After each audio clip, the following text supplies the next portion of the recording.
അസ്സലാമു അലൈക്കും വറഹ്മത്തുള്ളാഹി വബറകാതുഹു. പ്രിയമുള്ള മുഅ്മിനീങ്ങൾ, കഴിഞ്ഞ ദിവസം നമ്മൾ ദുആക്ക് ഇജാബത്ത് കിട്ടുന്ന ചില സന്ദർഭങ്ങളും സമയങ്ങളും അവസരങ്ങളൊക്കെ പറഞ്ഞു. ഏകദേശം ഒരു 13 സന്ദർഭങ്ങൾ നമ്മൾ പറഞ്ഞു.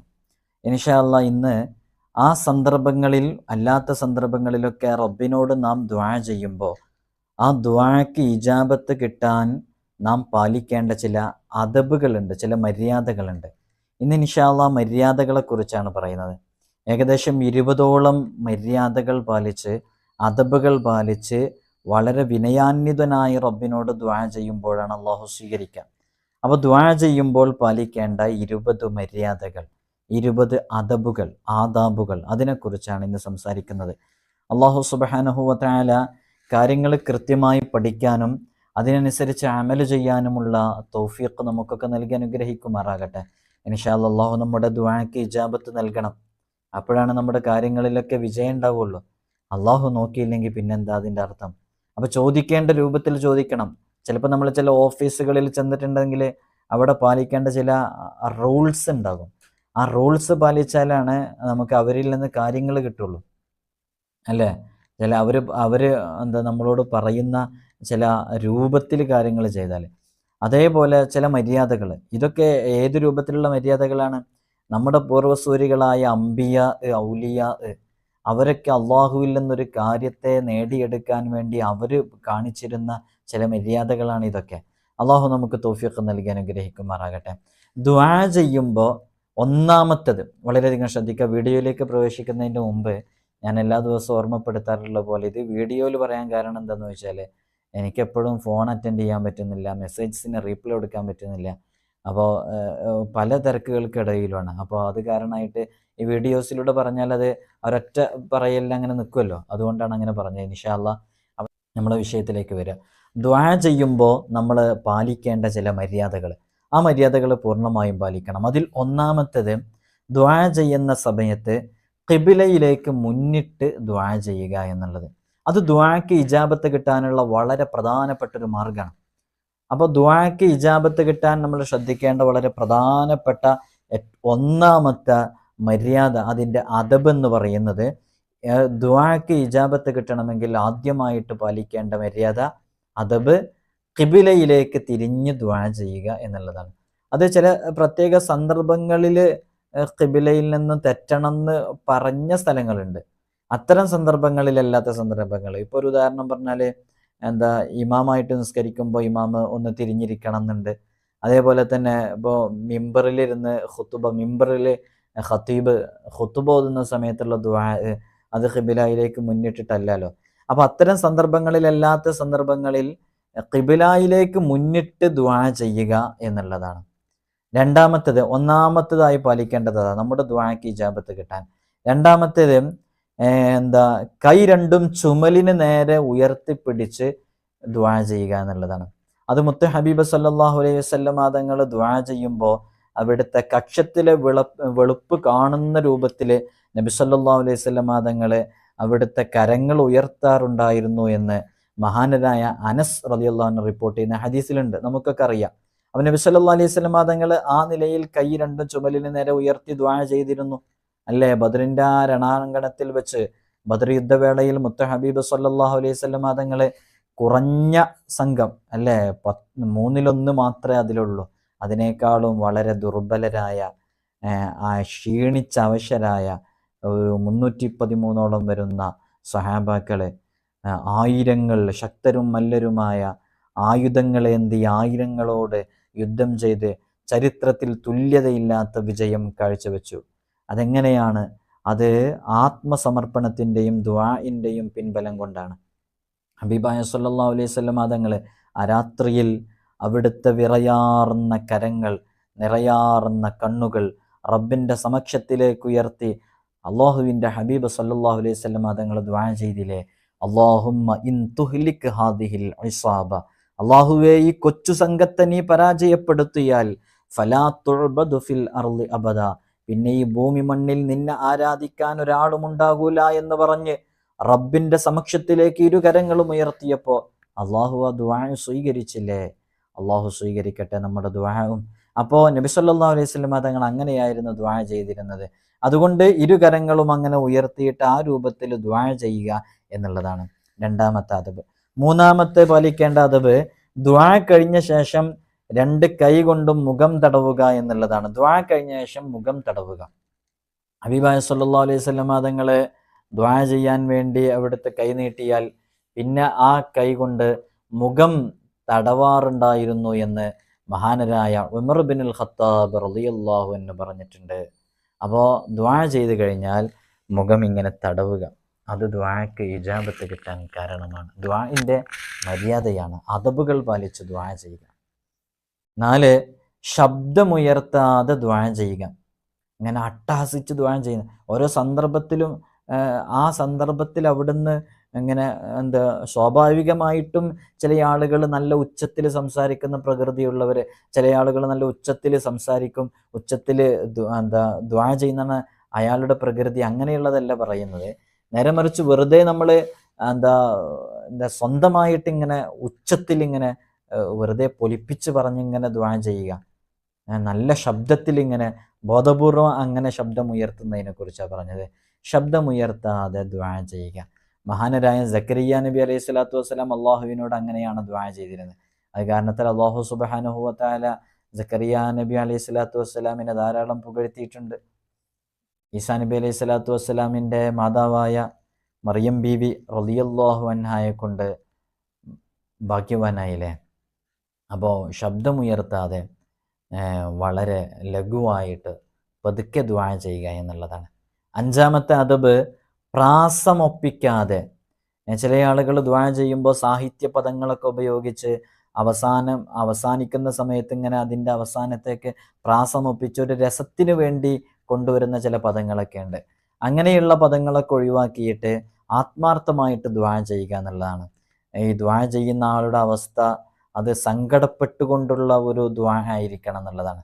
ഇങ്ങനെ പ്രാസമൊപ്പിച്ച് ദുആ ചെയ്യുമ്പോൾ അവിടെ ആ ഒരു പ്രാർത്ഥനയ്ക്ക് ഉത്തരം കിട്ടുക എന്നുള്ളതിനോടൊരു യോജിപ്പ് അതിന് കാണുന്നില്ല. എന്നാൽ ഹദീസിൻ്റെ ഗ്രന്ഥങ്ങളിലൊക്കെ വന്ന ചില പ്രാസമൊപ്പിച്ച ദുആകളുണ്ട്.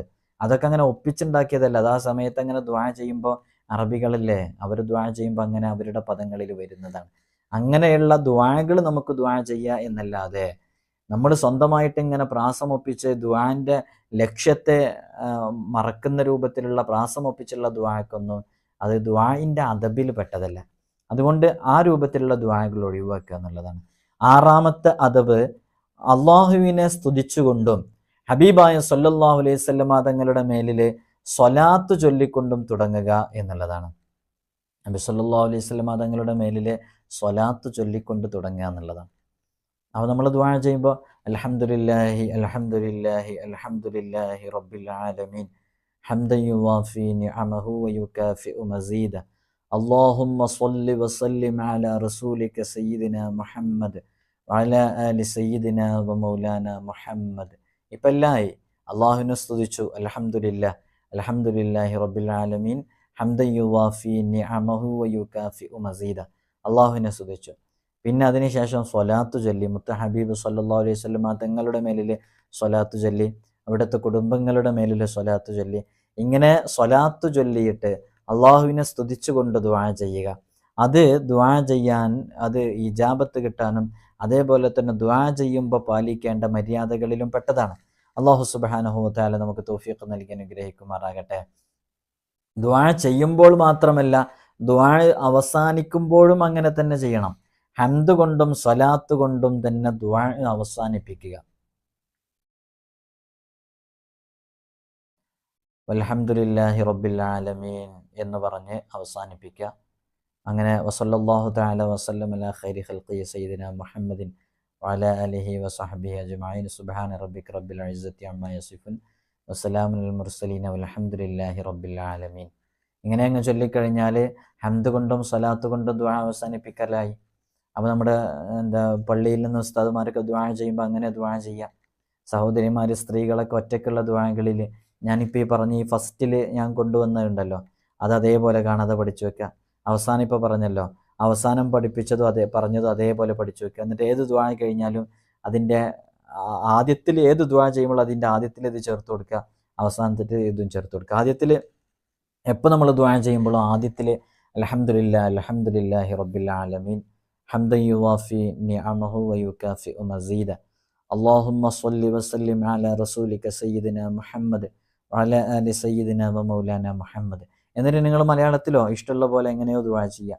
അതിനുശേഷം അവസാനം റബ്ബനാ ആതിനാ ഫിദ്ദുനിയ ഹസന വഫിൽ ആഖിറതി ഹസനത വഖിനാ അദാബന്നാർ റബ്ബനാ തഖബ്ബൽ മിന്നാ ഇന്നക അൻതസ് സമീഉൽ അലീം വതുബ് അലൈനാ ഇന്നക അൻത തവ്വാബുർ റഹീം ആമീന ബിറഹ്മതിക യാ അർഹമർ റഹീമീൻ വസല്ലല്ലാഹു തആല. ഇതാണ് ചേർത്ത് കൊടുക്കുക. വസല്ലല്ലാഹു തആല വസല്ലമ അലാ ഖൈരി ഖൽഖിഹി സയ്യിദിനാ മുഹമ്മദ് വഅലാ ആലിഹി വസഹ്ബിഹി അജ്മഈൻ സുബ്ഹാന റബ്ബിക റബ്ബിൽ ഇസ്സത്തി അമ്മാ യസിഫൂൻ വസലാമുൻ അലൽ മുർസലീന വൽഹംദുലില്ലാഹി റബ്ബിൽ ആലമീൻ. ഇതങ്ങ് ചേർത്ത് കൊടുക്കുക. ഇൻഷാ അല്ലാഹ് പഠിച്ചു വെച്ചോളൂ. അല്ലാഹു തൗഫീഖ് നൽകട്ടെ. അടുത്തത് എട്ടാമത്തത് സർവ്വ തെറ്റുകളിൽ നിന്നും ഖേദിച്ച് മടങ്ങിക്കൊണ്ടുള്ള ദുആ ആയിരിക്കണം. നമ്മളിപ്പോൾ എന്തെങ്കിലും തെറ്റുകൾ ചെയ്തുകൊണ്ടിരിക്കുന്നവരാണ് അല്ലെങ്കിൽ ചെയ്തവരാണ്, അതിൽ നിന്ന് അങ്ങനെ തെറ്റുകൾ ചെയ്തവരാണെങ്കിലൊക്കെ ആ തെറ്റുകളിൽ നിന്ന് പൂർണ്ണമായും ഒരു പശ്ചാത്താപ മനസ്സുണ്ടായിരിക്കുക. തെറ്റുകളൊക്കെ ചെയ്തു കഴിഞ്ഞാൽ ഉടനെ ആ തെറ്റിൽ നിന്ന് അള്ളാഹുവിലേക്ക് ഖേദിച്ച് മടങ്ങാനുള്ളൊരു മനസ്സുണ്ടായിരിക്കണം എപ്പോഴും. അതിനനുസരിച്ച് ഇങ്ങനെ തെറ്റ് ചെയ്യാൻ മനസ്സുണ്ടാവുക അങ്ങനെയല്ല. തെറ്റ് നമ്മളിൽ നിന്ന് സംഭവിച്ചു പോകുന്നതാണ്. ബോധപൂർവം നമ്മൾ ഒരു തെറ്റും ചെയ്യരുത്, അങ്ങനെ ചെയ്യാൻ പാടില്ല. അങ്ങനെ എങ്ങാനും സംഭവിച്ചു പോയ തെറ്റുകളെ തൊട്ട് എപ്പോഴും ഒരു പശ്ചാത്താപം ഉണ്ടാകുക. ഏതെങ്കിലും ഒരു സന്ദർഭത്തിൽ ഇബ്ലീസിൻ്റെയും ഷെയ്ത്താനിൻ്റെയൊക്കെ ഷെറിൽ പെട്ടിട്ട് എപ്പോഴെങ്കിലൊക്കെ കുടിച്ചു പോയ മദ്യത്തിൻ്റെ പേരിൽ, എപ്പോഴെങ്കിലുമൊക്കെ ഇടപെട്ടു പോയ ഹറാമിൻ്റെ ബന്ധങ്ങളുടെ പേരിലൊക്കെ ഒരു പശ്ചാത്താപ മനസ്സും ഒരു ഖേദമൊക്കെ എപ്പോഴും ഉണ്ടായിരിക്കുക. അത് അല്ലാഹു സുബ്ഹാനഹു വ തആല നമ്മെ പരിഗണിക്കാനും നമുക്കൊരു പശ്ചാത്താപ മനസ്സുണ്ട് എന്ന് അവന് മനസ്സിലാക്കാനും ദുആക്ക് ഇജാബത്ത് കിട്ടാനുള്ള മര്യാദകളിലും അദബുകളിലൊക്കെ പെട്ടതാണ്. എട്ടാമത്തെ അദബ് അതാണ്. അള്ളാഹു നമുക്ക് തൗഫീഖ് നൽകി അനുഗ്രഹിക്കുമാറാകട്ടെ. പൂർണ്ണമായും അള്ളാഹുവിലേക്ക് ഖേദിച്ച് മടങ്ങുക. എൻ്റെ റബ്ബ് നാളെ ഇതിനെക്കുറിച്ച് ആലോചിച്ച് ഇതിനെക്കുറിച്ച് ചോദിക്കുമോ എന്നോട്, ഞാൻ എന്താണ് ഇതിന് മറുപടി പറയുക? എനിക്ക് അള്ളാഹു ഇങ്ങനെ ആരോഗ്യം നൽകി, എനിക്ക് അള്ളാഹു ഇങ്ങനെ കാഴ്ചശക്തി നൽകി, എനിക്ക് അള്ളാഹു ഇങ്ങനെ നടക്കാനുള്ള കഴിവ് തന്നു, അതുകൊണ്ടല്ലേ എനിക്ക് നടക്കാൻ പറ്റിയത്. ചില ആളുകളൊക്കെ ജന്മനാ വൈകല്യം കൊണ്ട് പ്രസവിക്കപ്പെടുന്നവരില്ലേ, അവരൊന്നും ഈ തെറ്റുകൾ അവർക്ക് ചെയ്യാൻ കഴിയാത്തത് കാലില്ലാത്തത് കൊണ്ടല്ലേ എന്ന് പറഞ്ഞ് എപ്പോഴും റബ്ബിനെ കൊണ്ട് ഖേദിക്കുക. നമുക്ക് കാലെന്നുകൊണ്ടല്ലേ നമ്മൾ അവിടെ പോയിട്ട് മദ്യപിച്ചത്, നമുക്ക് കാലെന്നുകൊണ്ടല്ലേ നമ്മൾ ഹറാമിൻ്റെ ബന്ധങ്ങളിൽ അവിടെ പോയിട്ട് അങ്ങനെ ഒരു ബന്ധം സ്ഥാപിക്കാൻ നമുക്ക് കഴിഞ്ഞത്. ഇങ്ങനെ അള്ളാഹു നൽകിയ അനുഗ്രഹങ്ങളെക്കുറിച്ച് ആലോചിച്ചും ആ അനുഗ്രഹങ്ങൾക്ക് നന്ദി ചെയ്യാതെ നന്ദികേടിലായി ജീവിക്കുന്ന നമ്മുടെ ഈ ദുർഗതിയെ ആലോചിച്ചും എപ്പോഴും റബ്ബിലേക്ക് ഇങ്ങനെ ഖേദിച്ച് മടങ്ങുക. അള്ളാഹു നമ്മെ അവന് ഇഷ്ടപ്പെടുന്ന രൂപത്തിൽ അള്ളാഹു നമ്മെ കബൂലാക്കട്ടെ. ഒമ്പതാമത്തത് വളരെ ആത്മാർത്ഥതയോടെയും വിനയത്തോടെയും ഭക്തിയോടെയും പ്രാർത്ഥിക്കുക, ദുആ ചെയ്യുക എന്നുള്ളതാണ്. അള്ളാഹുവിനോട് അങ്ങേയറ്റം താഴ്മയോടുകൂടെ ചോദിക്കുക. ചോദ്യത്തിൽ തന്നെ ആ വിനയത്വവും താഴ്മയൊക്കെ വേണം. അപ്പോൾ അള്ളാഹു അങ്ങ് നൽകും. പത്താമത്തത് ആഗ്രഹവും ഭയവും വെളിവാക്കുക എന്നുള്ളതാണ്. സങ്കടപ്പെട്ടുകൊണ്ടും രഹസ്യമായിക്കൊണ്ടും അള്ളാഹുവിനോട് ദുആ ചെയ്യുക എന്നുള്ളതാണ്. ഒരു മനുഷ്യന് അള്ളാഹു അങ്ങേയറ്റം ഇഷ്ടപ്പെട്ട് കഴിഞ്ഞാൽ അവന് സങ്കടപ്പെടുന്നത് കേൾക്കാൻ വേണ്ടിയിട്ട് അള്ളാഹു സുബ്ഹാനഹു വ തആല അവന് ചില വിഷമങ്ങളും പ്രയാസങ്ങളും കൊടുത്ത് വേദനിപ്പിക്കും എന്നുള്ളതാണ്. അള്ളാഹു ഒരു മനുഷ്യനെ ഇഷ്ടപ്പെട്ട് കഴിഞ്ഞാൽ അവന് സങ്കടപ്പെടുന്നത് കേൾക്കാൻ വേണ്ടിയിട്ട്, അള്ളാഹുവിനോട് സങ്കടപ്പെട്ട് ചോദിക്കുന്നത് കേൾക്കാൻ വേണ്ടിയിട്ട് അള്ളാഹു അവന് ചില പ്രയാസങ്ങളും ബുദ്ധിമുട്ടുകളും കൊടുക്കുന്നുള്ളതാണ്. എന്നിട്ട് അവനെ വേദനിപ്പിക്കും. എന്നാലേ അവൻ അള്ളാഹുവിനോട് സങ്കടപ്പെട്ട് ചോദിക്കുള്ളൂ. അത് അള്ളാഹുവിനെ കേൾക്കാൻ വേണ്ടിയിട്ട്. അപ്പോൾ അള്ളാഹുവിനോട് ചോദിക്കുമ്പോൾ ചോദിക്കേണ്ട രൂപം എന്ന് പറയുന്നത് വളരെ ആഗ്രഹത്തോടുകൂടെ, എന്നാൽ ഭയത്തോടുകൂടെ അള്ളാഹുവിനോട് ചോദിക്കുക എന്നുള്ളതാണ്. അള്ളാഹു നമുക്ക് തൗഫീഖ് നൽകി അനുഗ്രഹിക്കുമാറാകട്ടെ. ഇൻഷാ അല്ലാഹ് 11ാമത്തത് ശറഇന് വിരുദ്ധമായ കാര്യങ്ങളെ കൊണ്ട് ദുആ ചെയ്യാതിരിക്കുക എന്നുള്ളതാണ്. ഹറാമിൻ്റെ എന്തെങ്കിലും വിഷയങ്ങളുമായി ബന്ധപ്പെട്ട് അള്ളാഹുവിനോട് ചോദിക്കാതിരിക്കുക. എനിക്കൊരു ലോണ് പാസ്സായി കിട്ടണം, ദുആ ചെയ്യാൻ പറ്റുമോ? അങ്ങനെ പലിശയുമായി ബന്ധപ്പെട്ടതാവൂലേ? അങ്ങനെ ഞാനൊരു ഉദാഹരണം പറഞ്ഞതാണ്. ഏത് വിഷയമാണെങ്കിലും ഹറാമുമായി ബന്ധപ്പെട്ട വിഷയങ്ങളിൽ അള്ളാഹുവിനോട്, ദീന് നിഷിദ്ധമാക്കിയ കാര്യങ്ങളുമായി ബന്ധപ്പെട്ട് അള്ളാഹുവിനോട് ചോദിക്കാതിരിക്കുക. അത് ദുആ ചെയ്യുന്നതിൻ്റെ അദബുകളിൽപ്പെട്ടതാണ്. 13-ാമത്തത്, ദുആ ചെയ്ത് കഴിഞ്ഞാൽ 2 കൈകൊണ്ട് മുഖം തടവുക. അത് പറഞ്ഞു അല്ലേ. 13, നമുക്ക് അനുയോജ്യമല്ലാത്ത സ്ഥാനങ്ങളും പദവികളൊക്കെ ചോദിക്കാതിരിക്കുക എന്നുള്ളതാണ്. ഇപ്പോൾ അങ്ങനെ ഉണ്ടല്ലോ ചിലപ്പോൾ ആകാശത്തേക്ക് പ്രവാചകന്മാരുടെ പദവി, അതേപോലെ തന്നെ ഒരു യോജിപ്പില്ലാത്ത കാര്യങ്ങളൊക്കെ, ആകാശത്തേക്ക് കയറണം, ഇതൊക്കെ ഇപ്പോൾ നമ്മൾ ചോദിക്കേണ്ട കാര്യമില്ലല്ലോ. അങ്ങനെ അനുയോജ്യമല്ലാത്ത കാര്യങ്ങൾ ദുആ ചെയ്യാതിരിക്കുക എന്നുള്ളതാണ്. 14-ാമത്തെ വളരെ പ്രധാനപ്പെട്ട ഒന്നാണ്. നമ്മൾ ചോദിക്കുന്ന കാര്യം റിപ്പീറ്റ് ചെയ്ത് ആവർത്തിച്ച് 3 തവണ ചോദിക്കുക. നമ്മൾ ചോദിക്കുന്ന കാര്യമൊക്കെ ആവർത്തിച്ച് ഒരു 3 തവണ ചോദിക്കുക എന്നുള്ളത്. അപ്പോൾ എന്ത് വിഷയങ്ങളുണ്ടെങ്കിലും അത് 3 തവണ ആവർത്തിച്ച് ചോദിക്കുക എന്നുള്ളത് അത് ദുആക്ക് ഇജാബത്ത് കിട്ടാനുള്ള കാരണമാണ്. അത് അദബിൽപ്പെട്ടതാണ്, മര്യാദയിൽപ്പെട്ടതാണ്.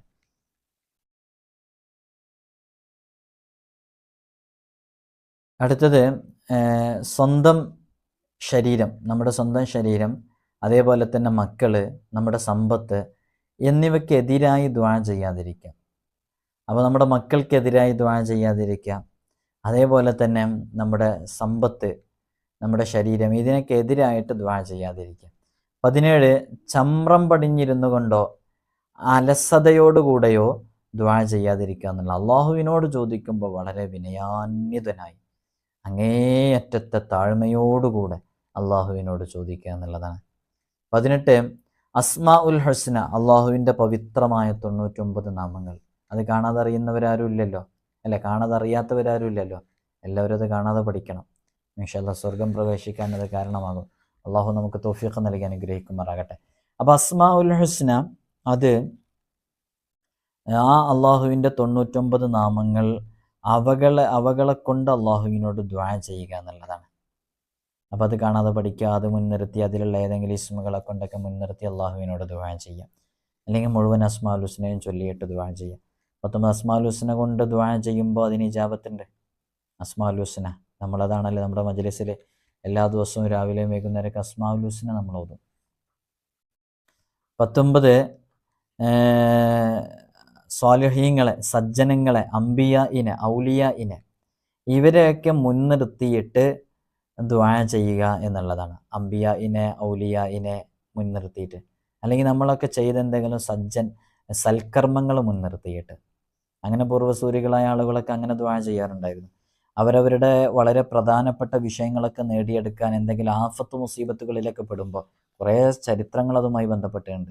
ഇപ്പോൾ സംസാരിക്കാൻ സമയമില്ലാത്തതുകൊണ്ട് അവരെന്തെങ്കിലും പ്രധാനപ്പെട്ട വല്ല ഗുഹാമുഖത്തൊക്കെ അവർ ഉള്ളിൽ അകപ്പെട്ടു പോകുമ്പോൾ അത്തരം സന്ദർഭങ്ങളിലൊക്കെ അവർ റബ്ബിനോട് ദുആ ചെയ്യൽ, ഞാൻ എൻ്റെ ഉമ്മാക്ക് അങ്ങനെ ഒരു ഹെൽപ്പ് ചെയ്തു കൊടുത്തിട്ടുണ്ടായിരുന്നു, ഞാൻ ഇങ്ങനെ ഒരു പാവപ്പെട്ട ആൾക്ക് ഇങ്ങനെ സഹായം ചെയ്തു കൊടുത്തിട്ടുണ്ടായിരുന്നു, അതുകൊണ്ട് ആ ഒരു നന്മ മുൻനിർത്തി റബ്ബെ ഞാൻ നിന്നോട് ചോദിക്കുന്നു എന്ന് പറഞ്ഞ് ദുആ ചെയ്തിരുന്ന വലിയ വലിയ മഹാന്മാരുണ്ടായിരുന്നു. അങ്ങനെ ദുആ ചെയ്താൽ ദുആക്ക് ഇജാബത്ത് കിട്ടുമെന്നുള്ളതാണ്. അപ്പം അങ്ങനെയുള്ള ദുആ ഉണ്ടായിരിക്കുക, അത് ദുആഇൻ്റെ അദബിൽപ്പെട്ടതാണ്. അങ്ങനെ ദുആ ചെയ്താൽ ഇജാബത്ത് കിട്ടും. 20-ാമത്തത് വളരെ പ്രധാനപ്പെട്ടത്, ഇൻഷാ അല്ലാഹ് നിങ്ങളൊന്ന് കേൾക്ക്. ശറഇൽ നിഷിദ്ധമായ ഭക്ഷണം കഴിക്കാതിരിക്കുക എന്നുള്ളത്. അത് ദുആക്ക് ഇജാബത്ത് കിട്ടാനുള്ള വളരെ പ്രധാനപ്പെട്ട ഒരു മാർഗ്ഗമാണ്. നമ്മൾ ദുആ ചെയ്യുമ്പോൾ നമ്മുടെ ദുആക്ക് ഇജാബത്ത് കിട്ടണം എന്നുണ്ടെങ്കിൽ നമ്മൾ പ്രധാനമായും ശ്രദ്ധിക്കേണ്ടത് നമ്മൾ ഹലാലായ ഭക്ഷണം മാത്രം കഴിച്ചവരായിരിക്കണം. ഹറാമിൻ്റെ ഭക്ഷണം നമ്മുടെ വയറിനകത്തുണ്ടെന്നുണ്ടെങ്കിൽ അതിൽ ഇജാബത്ത് അങ്ങേറ്റത്തെ റയറാണ്. കാരണം ഹറാമല്ലേ നമ്മുടെ ഉള്ളിലുള്ളത്. അതുകൊണ്ട് ഹറാമിൻ്റെ ഭക്ഷണം കഴിക്കാതിരിക്കണം. അത് നല്ലോണം ശ്രദ്ധിക്കണം. ഹറാമാണെന്ന് ഉറപ്പുള്ള ഒരു ഫുഡ് ഐറ്റംസ് നമ്മൾ കഴിക്കരുത്, ഒരു വെള്ളവും നമ്മൾ കഴിക്കരുത്. അള്ളാഹു നമുക്ക് ഇതൊക്കെ അനുസരിച്ച് അമല് ചെയ്യാനുള്ള തൗഫീഖ് നമുക്ക് നൽകട്ടെ. അല്ലേ നമ്മുടെയൊക്കെ ലക്ഷ്യം. നമ്മളെപ്പോഴും അള്ളാഹിനോട് ദുആ ചെയ്യുന്നതിനല്ലേ. അള്ളാഹു നമ്മെ സ്വീകരിക്കട്ടെ, അള്ളാഹു നമ്മെ ഖബൂലാക്കട്ടെ, ദുആക്ക് ഇജാബത്തുള്ളവരുടെ കൂട്ടത്തിൽ നമ്മെ ഉൾപ്പെടുത്തട്ടെ. ദുആക്ക് ഇജാബത്ത് കിട്ടണം. അങ്ങനെയുള്ള വലിയ വലിയ മഹാന്മാരൊക്കെ ഉണ്ടാവും. അവരൊക്കെ പോലെ ആവണം. നമ്മളെന്ത് ചോദിച്ചാലും അള്ളാഹു സ്വീകരിക്കണം. ഇൻഷാ അല്ലാഹ് എല്ലാവരും വളരെ ആത്മാർത്ഥമായി നമ്മുടെ മജ്ലിസുകളിലൊക്കെ പങ്കെടുക്കുക. ഈ പറഞ്ഞ അസ്മാഉൽ ഹുസ്നയൊക്കെ ചൊല്ലുന്ന മജ്ലിസുകളുണ്ട്. ഇൻഷാ അല്ലാഹ് മജ്ലിസുകളിലൊക്കെ